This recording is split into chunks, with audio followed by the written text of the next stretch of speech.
Yo, it was so good, I had to do it a second time. So if you did miss it, I recently did a video where I stumbled across an electronic gamer monthly magazine excerpt page, whatever, in the Internet Archive about Digimon World 3. And I was like, hello, I need to check out Digimon World 2 because I love that game. And I haven't read it yet, so what I want to do is I want to take you with me to take a look at this and, you know, we can deal with our live reactions in real time. So it's Digimon World 2. This is their Electronic Gaming Monthly issue 145, August 2001. It's got a nice little screenshot of the opening tutorial mission where you're borrowing Zudicorn's, fuck, I never say his name right, a Digimon for the tutorial mission to kind of learn how to work your Digibeetle and how battles work. And you've got the Akagi, Naomi, and Dinogun, which is your Mega Seedramon, Lilymon, and Triceramon fighting against the Leomon team with Toyagumon and Vitramon, which I thought was pretty cool. I love this 3v3 format and the tile system and all that. It'd be cool if we got a remake or a remaster of this in the vein of Digimon New World Order, but that's besides the point. So it just goes over the publisher, the developer being Bandai, you know, featured in the magazine issue 141, players 1 through 2. Believe it or not, this actually had like a versus mode. So whereas like Pokemon, you had like a link cable, right? In this, you could bring your memory cards, slot them in, and you could battle your friends' teams, which is kind of a nifty little add-on if you ask me. Supports the DualShock controller. Best feature, nifty Digimon in blocky 3D glory. You know what's interesting, they point this out because when me and my chat talk about Digimon World 2 or my Discord, hint hint, nudge nudge, plugging my shit, we often talk about the aesthetic and the semi-chibi Digimon models they went for in this, and we fucking love it. Rightfully so. These models are gorgeous. They're awesome to look at. Worst feature, slow like molasses. Yes, the game is slow. The combat is slow. The movement is slow. Everything is very slow. The walking speed is terribly slow. But yeah, that's fair. One thing I'd like to point out before we get too far into this is I'm interested to see if they talk about the battle theme because it's iconic as fuck. And I'm interested if they talk about the voice lines on the attacks because, oh my god, it's so cute. It's so lovely. So hopefully they talk about that. First review says, my opinion was unique among the reviewer crew at this time last year. I rather enjoyed the first Digimon World for PlayStation. I thought it was a charming RPG light that captured the essence of Bandai's portable digital monsters in a neat, pre-rendered, semi-3D way. Yeah, I think a lot of people really like DW1, or at least most people really like DW1. I know as time's gone on, it kind of aged like a fine wine, and people look back at that game extremely fondly and very favorably. So seeing this kind of be talked about here as a preface is kind of cool. Now the Digimon are back, and after a year hiatus, I didn't realize it was only a year difference, but that makes sense. After a year hiatus, now the Digimon, okay, they are worse for wear. While the first game may not have been technically great, it captured the pet-raising Tamagotchi-esque elements of the Digimon perfectly. If you like that sort of thing, then you were happy. Yeah, so what's really interesting is they went from, like they said, a Tamagotchi thing where it's like, you know, you're essentially a manager or a coach, a simulator. You're working with this toddler-esque Digimon that you need to help poop and all these things. And then it turned the games into a straight, like, dungeon crawling battle arena type thing. Very different game. I mean, it's more mystery dungeon-esque in this. In Digimon World 2 than anything else. It's a very big jump from what it was. And what's funny is every single Digimon World that comes out is very different than the previous one, which I find extraordinarily funny. Kind of like the anime, every single one has a very different feel to it to the previous season, with some very few exceptions. So now the whimsy and exploratory feel,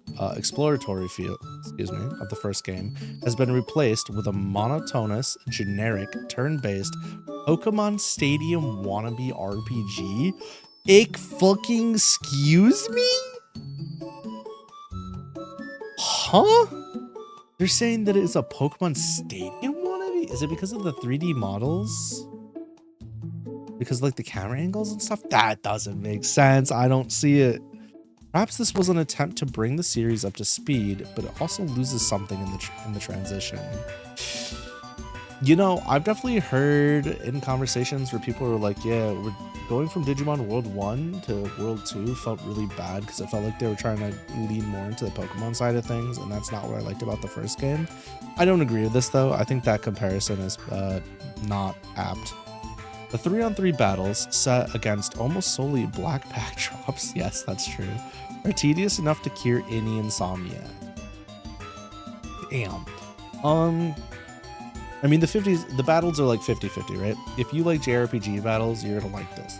I think between the attack categories of like, you know, attack, attack, interrupt, support, and counter, I think there's at least something there. So like attacks are like your regular attacks, they're like black magic spells, right? You fucking cast them, they use MP, and they hit the enemy. Counters, your Digimon does nothing, but then when it gets attacked, it counters extra hard onto the Digimon that hit it. And then interrupts, you can use, it's what it sounds like, right? When a Digimon attacks, you can basically skip turn order, use an interrupt to interrupt, and usually has something, right, where it'll say like attack power down or whatever, something like that. And then supports is kind of what it sounds like, right? Buffs, debuffs, heals, that kind of thing. So as far as that goes, there's definitely some depth. And then there's a cannon system, and because the cannon is essentially your items, right? Because you're roaming around in this big ass mech called a Digibeetle, and the cannon shoots your items out. There's different types of cannons. There's a cannon that targets your Digimon to heal or buff, that kind of thing. There's a cannon that lets you shoot like attacks at the enemies, so you can use an item that'll shoot like a big fire bomb or a big ice bomb, that kind of thing. So there's different cannons, there's different things, but is it the most complex system in the world? No, but for the time, was it like pretty innovative? Yeah, I would say so. I think it had more unique features than some JRPGs at the time. Nah, maybe not. Maybe I'm spinning on my ass. This might be Digimon Copium, actually. It definitely had some unique takes. Let's leave it at that and move on, shall we? let's leave it there. Sure, there are some nifty conventions, such as Digivolutionizing your Digimon, combining Digimon to create stronger beasts. So DNA Digivolving. Got it. Moving around the game world in your highly customizable Digibeetle, kind of like using a chocobo to travel in Final Fantasy games. Yeah, that's an odd comparison, but okay, I can kind of see that. And an odd 2-player button mashing contest, but a few nifty ideas. Do not a great game make. Okay.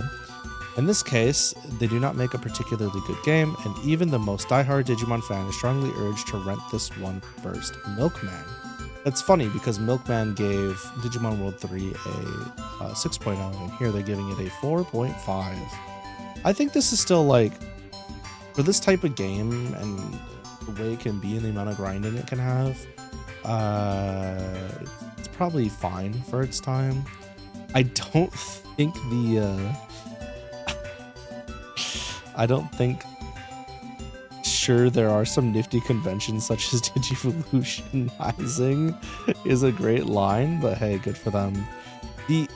My biggest gripe with this game, I've got two. And the first one is resolved if you fix the second one. So the first thing is the grind in this game is absolutely god-awful. It is the worst part about the game, period. How do you grind in this game? Well, in this game, when you get a Digimon, it has a max level. And usually the max level, believe it or not, from like rookie to champion, you can Digivolve into a champion. But if you want to go from champion to ultimate, you actually have to, your max level doesn't reach the ultimate. So you have to DNA Digivolve to Digimon, go down to increase your level cap, which is like fine and novel in its own way, right?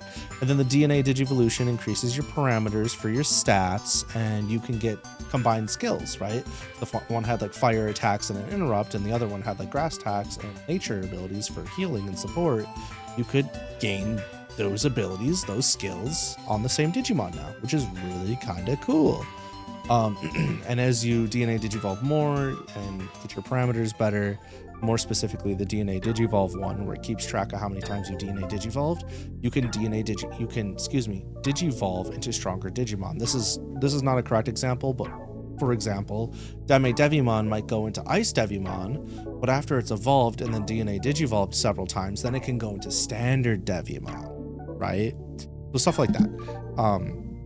Which is really, really cool because it lets you get in more Digimon. The problem is there's no way to really fast track it, and because movement is so slow and combat is so slow, and experience gain is so ass, and going back and forth between the biomes and the Digilab is so slow. It creates a really padded out, slow leveling experience that really decentivizes you from wanting to do it. The problem is you need to. Otherwise, you're not going to hit mega level or ultimate in a timely fashion, and you're going to fight some strong fucking mons pretty quickly. So you need to like be doing that, right? And because it requires you to DNA Digivolve, if you got 2 strong party members, over time, you know, your team starts to dwindle. Like you have a reserve team, you can have up to like 6, 9, whatever, but you need to keep leveling multiple Digimon so you can keep DNA Digivolving them together to increase your level cap, and it's a lot. If they had fixed that to streamline it so that, like, let's say for example, you unlocked a level cap on a Digimon, maybe you could apply that level cap to another Digimon, or maybe not requiring DNA Digivolution but just D-Digivolution, just to help with that. There was definitely better ways. I'm not gonna get into the fucking conversation of game mechanics and respecting player time right now, but I do get some of what they're saying here. I want to try to be as unbiased as I can. But Digimon World 2 my goat. 4.5 bullshit. After this poo ugly, embarrassingly sloppy, and overall just plain boring sequel,